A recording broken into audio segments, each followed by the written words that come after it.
자, 이번 시간에는 조립제법에 대해서 한번 알아보도록 하겠습니다. 자, 조립제법이란 뭐냐면 다항식 나누기 다항식에서 이 나누는 다항식이, 즉 제수식이 1차항 개수가 1인 1차식일 때 써먹는, 1차항 개수가 1인 1차식일 때 목과 나머지를 구하는 방법입니다. 조립제법이란 게. 자, 물론 여기서는 지금 1차항 개수가 1인 1차식일 때만 조립제법을 사용해야 한다고 나와 있지만, 사실은 1차항 개수가 1이 아니어도 2나 3이나 혹은 분수여도 조립제법을 이용해서 목과 나머지를 구할 수 있긴 합니다. 그 내용은 다음 강의 시간에 배울 건데, 일단은 여러분 조립제법을 하기 위해선 자, 제수식이 1차항 개수가 1인 1차식일 때 사용된다 라고 일단은 기본적으로 알아두시기 바랍니다. 물론 조립제법을 이용하지 않고 우리가 앞선 시간에 배웠던 직접 나눗셈을 이용해서도, 그쵸? 목과 나머지를 구할 수 있습니다. 맞습니까? 예. 앞선 시간에 배웠던 직접 나눗셈은 다항식의 차수에 구애받지 않고, 즉 다항식의 차수가 1차건 2차건 3차건 관계없이 어떤 형태건, 자, 직접 나눗셈을 이용하면 목과 나머지를 다 구할 수 있는데, 이 제수식이 이런 조건일 때, 그쵸? 이런 조건일 때는 직접 나눗셈도 가능하지만 그것보다는 조립제법을 이용하는 게 좀 더 편리하게 목과 나머지를 구할 수 있는 방법입니다. 그래서 이번 시간에 그 방법을 한번 알아보자는 거죠. 자, 이제 여기 나와 있는 다항식 나누기 다항식, 이 예를 통해서 자, 한번 직접 나눗셈, 조립제법 두 가지 방법을 모두 이용해서 목과 나머지를 한번 구해보도록 하겠습니다. 자, 먼저 직접 나눗셈을 이용해서 목과 나머지를 한번 구해보죠. 2x세제곱 3x제곱 마이너스 2x 플러스 3. 자, 다 적어줍니다. 일단, 그쵸? 그 다음 직접 나눗셈, 숫자 나눗셈 하듯이 이렇게 적어줍니다. 자, 직접 나눗셈, 다항식에서의 직접 나눗셈은 최고차항을 없애는 방법으로, 그쵸? 해나가면 된다고 했습니다. 그러면 2x세제곱을 없애려면 이 식에 뭘 곱해야 되겠습니까? 2x제곱을 곱해야 되겠죠. 그러면 2x세제곱 마이너스 6x제곱이 될 겁니다. 빼야 되겠죠? 자, 빼면 2x세제곱은 사라지고요. 뺀다고 했으니까 마이너스 마이너스 하면 플러스 6x제곱이 될 겁니다. 따라서 9x제곱을 적어주고 마이너스 2x 플러스 3 그대로 내립니다. 맞습니까? 다음 9x제곱을 또 없애야 되겠죠? 그러면 플러스, 자, 9x를 곱해주면 됩니다. 그러면 9x제곱 마이너스 9, 3, 27 x 되겠죠. 그럼 또 최고차항 9x제곱은 사라질 거고 빼야 되는 거니까 플러스 27x 될 겁니다. 그러면 27에서 2를 빼는 거니까 25x가 되고 플러스 3이 되겠네요. 그렇죠? 다음 어떻게 됩니까 이제? 25x. 자, 1차식인데 차수가 같을 때도 어떻습니까? 나눌 수 있다고 했죠. 다항식 나눗셈. 그럼 여기 플러스 25가 와야 됩니다. 그러면 25x 마이너스 75죠. 자, 그래서 나머지가 78이 나오게 됩니다. 자, 이렇게 해서 우리가 직접 나눗셈을 해가지고 목과 나머지를 구해보니까 나머지는 78이 나왔고요. 그쵸? 자, 이게 몫이죠. 몫은 2x제곱 더하기 9x 플러스 25 이렇게 2차식이 나왔습니다. 자, 3차식을 1차식으로 나눴으니까 당연히 몫은 2차식 나와야 되겠죠. 그쵸? 예. 이렇게 해서 직접 나눗셈을 이용하면 목과 나머지를 다 구할 수 있습니다. 근데 이제 여기서 우리가 조립제법을 이용해 볼 건데, 직접 나눗셈에서 자, 이 부분들을 유의 깊게 보시기 바랍니다. 주의 깊게 보시기 바랍니다. 마이너스 3, 그 다음 몫의 개수, 그 다음 2, 그 다음에 9, 그 다음 25, 그 다음 78. 자, 이런 동그라미 친 숫자들을 여러분 한번 잘 보시기 바랍니다. 결국 계산하고 남은 최고차항, 그쵸? 최고차항의 개수라고 볼 수 있겠죠.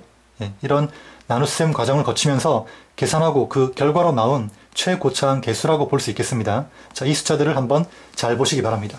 자, 이제부터 조립제법 방법을 설명할 건데, 자, 일단은 조립제법을 적용할 수 있는지 없는지 확인을 해야 되겠죠. 재수식이 1차 함계수가 1인 1차식일 때만 써먹을 수 있다고 했습니다. 조건 만족하죠? 자, 조립제법 해보겠습니다. 조립제법 할 때는 이 문자를 다 쓰지 않고요. 개수만을 딱 뽑아서 계산을 합니다. 그럼 먼저 자, 이 3차식의 개수를 뽑아서 적어보면 2, 그 다음 3, 마이너스 2, 3 이렇게 되겠죠. 그렇죠? 그 다음에 자, 직접 나눗셈 할 때는 이렇게 선을 그었는데 조립제법 할 때는 이렇게 아래로 선을 그어줍니다. 그리고 여기에도 숫자가 올 거기 때문에 좀 약간 여유 있게 이렇게 선을 그어줍니다. 그 다음 여기에도 숫자를 하나 적을 건데 여기에는 어떤 숫자가 오느냐? 바로 자, 이 재수식을 0이 되게 하는 x값, 이 재수식을 0이 되게 하는 x값은 얼마입니까? 3이겠죠. 그리고 이 동그라미 친 부분과 반대부호의 숫자가 되겠습니다. 당연하죠, 그렇죠? 그럴 수밖에 없습니다. 예. 어쨌든 여기 적어주는 수는 재수식을 0이 되게 하는 그런 x값을 적어주면 된다 라고 기억해 두시기 바랍니다. 그럼 이제 어떻게 계산하느냐? 자, 먼저 2를 내립니다. 2를 그냥 쭉 아래로 내립니다. 자, 이때 이 2는 바로 이 최고차 함계수 2에 해당한다고 보시면 됩니다. 나누는 다항식, 즉 재수식이 지금 1차 함계수가 1이기 때문에 여기에 올 수 있는 개수, 그쵸? 여기에 올 수 있는 식의 개수는 이 2가 항상 와야 한다는 거죠. 맞습니까? 그렇죠? 그럴 수밖에 없겠죠. 자, 그 의미로 2를 내린다고 보시면 되겠습니다.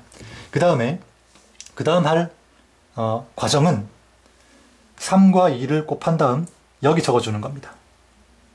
3과 2를 곱한 다음 여기 적어주는 겁니다. 그러면 3이 6이죠. 그렇죠? 예. 이 6이 바로 이 마이너스 6에 해당하는 숫자입니다. 맞습니까? 그렇죠?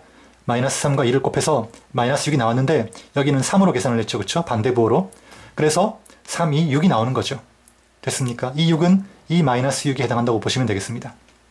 그 다음 이걸 계산하면 9가 나왔죠. 여기서는 마이너스 뺐기 때문에 9가 나왔습니다. 그렇죠? 그러면 여기는 어떻게 하면 되겠습니까? 더하면 되겠죠. 예. 9. 그러니까 이 내용을 지금 이렇게 단순화 시킨 겁니다. 여기서 3x제곱에서 마이너스 6x제곱을 뺀 이 과정을 이렇게 단순화 시킨 겁니다. 지금. 그 다음 이제 또 어떻게 합니까? 계속 반복입니다. 이제 3 곱하기 9를 한 다음 여기 적어주는 거죠. 3, 9, 27. 이 27은 자, 이 숫자에 해당하겠죠. 그렇죠? 자, 마이너스 2x에 마이너스 27x를 뺀 결과는 25였습니다. 자, 어떻게 하면 되겠습니까? 또 더하면 되겠죠. 그렇죠? 25가 나옵니다. 자, 지금 여기는 마이너스 27인데 여기는 플러스 27이 나온 이유는 아까도 얘기했듯이 지금 부호가 여기는 마이너스 3인데 여기는 3이죠. 그렇죠? 그 결과로 이렇게 부호가 달라지게 되는 거고 여기서 뺐다면 여기서는 어떻게 합니까? 더해주면 된다는 거죠. 그렇죠? 자, 이렇게 해서 또 25가 나왔고요. 또 계속 같은 방법을 해주면 됩니다. 3 곱하기 25 하면 75가 되겠죠. 그 다음 더해줍니다. 그럼 어떻습니까? 여기는 78이 나올 거고 이 숫자가 결국 이 나머지와 어떻습니까? 일치하죠? 되겠습니까? 그래서 이게 바로 나머지가 된다는 겁니다. 그럼 자, 나머지는 구했는데 그럼 선생님 몫은 어떻게 합니까? 몫은 이미 나와 있습니다. 여기 있죠. 2, 9, 25. 여기 나와 있는 2, 9, 25가 결국 몫의 개수랑 어떻습니까? 같죠? 그쵸? 결국 이 2, 9, 25가 몫의 개수라는 겁니다. 결국 이렇게 한다면 어떻습니까? 직접 나눗셈보다는 좀 편하게, 그쵸? 나머지와 몫을 다 구할 수 있게 된다는 겁니다. moeten 몫은 당연히 2차식이라고 했습니다. 그쵸? 그리고 이렇게 개수가 나오면, 숫자가 얻어지면 제일 끝에 숫자부터 상수항, 그 다음 1차항, 그 다음 2차항 이렇게 취급하면 되겠습니다. 그러면 자, 25는 상수항이고 9는 1차항의 개수라고 보면 되니까 뒤에 x를 붙여주고요. 2는 2차항 개수라고 보면 되니까 x제곱을 붙여주면 됩니다. 자, 9나 25는 다 플러스죠. 그쵸? 그래서 플러스 붙여줍니다. 이런 요령으로 해주면 직접 나눗셈 하지 않고도 그쵸? 재수식이 1차항 개수가 1인 경우에 이렇게 조립제법을 통해서 몫과 나머지를 편리하게 얻을 수 있다는 겁니다. 자, 이 방법은 직접 나눗셈의 이 방식을 좀 편리하게 모양을 본떠서 계산한 것에 불과합니다. 그러니까 이 요령만 여러분들이 잘 기억해 두시면 충분할 것 같습니다. 자, 계속해서 문제 한 몇 개 풀어보도록 하겠습니다. 자, 이제 여러분들이 조립제법의 그 요령을 좀 더 숙달하기 위해서, 좀 더 익히기 위해서 몇 가지 문제를 가지고 한번 풀어보도록 하겠습니다. 자, 조립제법은 말 그대로 진짜 요령입니다. 요령. 그러니까 그 요령만 잘 기억해 두시면, 잘 기억해 두시고 써먹으면 뭐 큰 무리가 없습니다. 자, 1번 문제 보면 조립제법. 일단 조립제법을 적용해서 문제를 풀 수 있는지 없는지 확인해야 되겠죠. 재수식 1차항 개수가 1입니다. 써먹을 수 있다는 거죠. 바로. 자, 일단 개수를 적어줍니다. 3, 마이너스 2, 마이너스 3, 마이너스 5. 그쵸? 그 다음에 선을 그어주고 여기 오는 숫자는 재수식을 0되게 하는 x값이라고 했습니다. 2가 와야 되겠죠? 마이너스 2의 반대부호가 와야 됩니다. 그 다음 제일 처음에 오는 개수를 그대로 내려주고요. 그 다음부터는 같은 동작의 반복이죠. 2, 3은 6 더하면 4, 2, 4, 8 더하면 5, 2, 5, 10 더하면 5. 그렇죠? 자, 이렇게 해서 맨 마지막에 나오는 숫자가 뭐라고 했습니까? 나머지라고 했습니다. 그 다음 이 앞에 오는 숫자들은 몫의 개수라고 했죠. 제일 끝에 오는 게 상수항, 그 다음 1차항, 그 다음 2차항 개수라고 했습니다. 그 다음 4나 5는 양수니까 더하기 이렇게 붙여주면 되는 거죠. 그렇죠? 이렇게 해서 얻어진 3x제곱 더하기 4x 플러스 5가 바로 몫이 되는 겁니다. 됐습니까? 그럼 문제 1번 금방 끝났죠. 자, 직접 나눗셈을 통해서 여러분들이 이 예를 한번 확인해 보시기 바랍니다. 정말 답이 맞는지. 자, 다음 두 번째 문제. 자, 첫 번째 문제였고요. 다음 두 번째 문제 한번 보겠습니다. 자, 두 번째 문제는 여러분들이 좀 조심해야 될 부분이 있습니다. 3차식을 1차식으로 나눴습니다. 그렇죠? 그리고 1차식, 이 지금 재수식을 보면 1차항 개수가 1이 맞습니다. 그러니까 조립제법 사용할 수 있다는 얘기죠. 근데 지금 앞에 있는 이 식을 잘 보면 1차항이 없죠. 그렇죠? 1차항이 없다고 해서 여러분들이 자, 개수만 덜렁덜렁 뽑아가지고 4, 7, 3 이렇게 쓰면 제대로 틀립니다. 어떻게 해야 됩니까? 직접 나눗셈 할 때도 차수가 비어 있으면 네모나 0으로 대체하라고 했죠. 그렇죠? 똑같습니다. 여기서도 개수만 뽑아 적을 건데 사실은 자, 지금 1차항이 없다는 얘기는 그렇죠? 1차항은 뭐란 소리입니까? 1차항 개수는 0이란 소리입니다. 그렇죠? 그러니까 개수가 없는 게 아니라 0이란 개수가 있다는 거죠. 단지 보이지 않을 뿐이지. 그래서 이렇게 차수가 비어 있는 경우는 그 빈 차수의 개수를 0으로 취급해서 이렇게 적어줘야 여러분들이 올바른 답을 구할 수가 있게 됩니다. 조심해야 됩니다. 그 다음 재수식을 0되게 하는 x값 마이너스 3이죠. 적어줍니다. 그 다음 그대로 내려오고요. 곱합니다. 더합니다. 그러면 얼마입니까? 마이너스 5겠죠? 그 다음 곱합니다. 더합니다. 15. 그 다음 곱해야 되겠죠? 마이너스 45. 더하면 마이너스 42. 이렇게 해서 맨 마지막에 나오는 숫자가 뭐라고 했습니까? 나머지라고 했죠? 나머지. 그 다음에 이 앞에 오는 숫자들은 몫의 개수라고 했습니다. 1차항, 상수항. 그 다음 1차항 개수, 2차항 개수.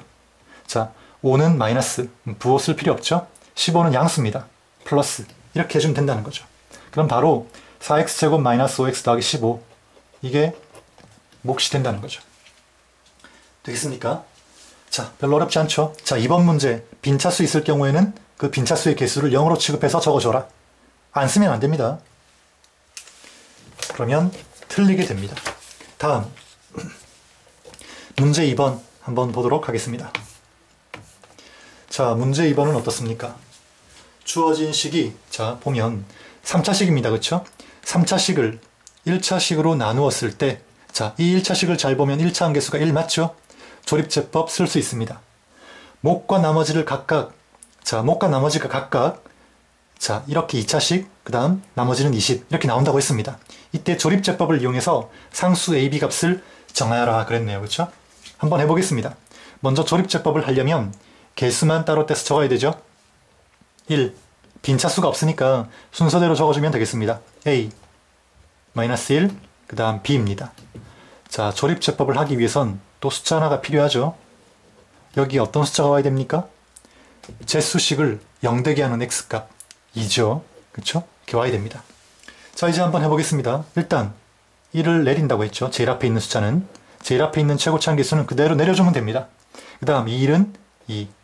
그러면 두 개 더 해야 되니까 a 플러스 2가 되겠죠. 그렇죠? 다음 또 곱합니다. 그러면 2a 플러스 4가 되겠죠. 그 다음 더한다고 했습니다. 그러면 2a 플러스 3이 될 거고요. 그 다음 다시 2와 2a 플러스 3을 곱해야 되겠죠.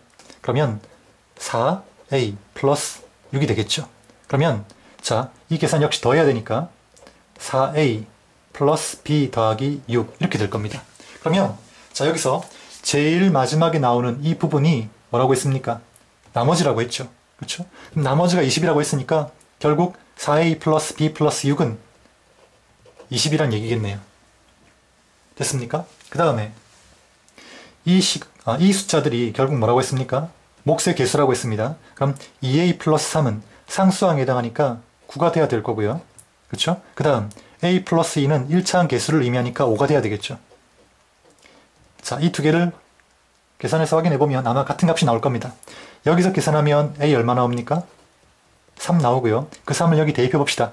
3이 6 플러스 3, 9 맞죠? 그러니까 a는 3이라는 얘기가 되겠네요. 그러면 이제 b만 구하면 되겠습니다. b는 어디서 구할까요? 이 식에서 구해야 되겠죠. 그렇죠? 자, 이 식을 한번 정리해보면 4a 플러스 b는 6 이항하면 14겠죠. a는 3이라고 했으니까 3을 대입하면 12 플러스 b는 14고요. 따라서 b는 얼마? 2라는 거죠. 자, 물론 직접 나눗셈을 이용해서도 구할 수 있을 겁니다. 이런 답을 얻을 수 있을 거란 거죠. 직접 나눗셈을 이용하는 방법은 여러분들이 한번 직접 해보시고요. 자, 조립제법을 이용하는 방법 아시겠죠? 그쵸? 네. 이까지 해서 조립제법 강의를 마치도록 하겠습니다.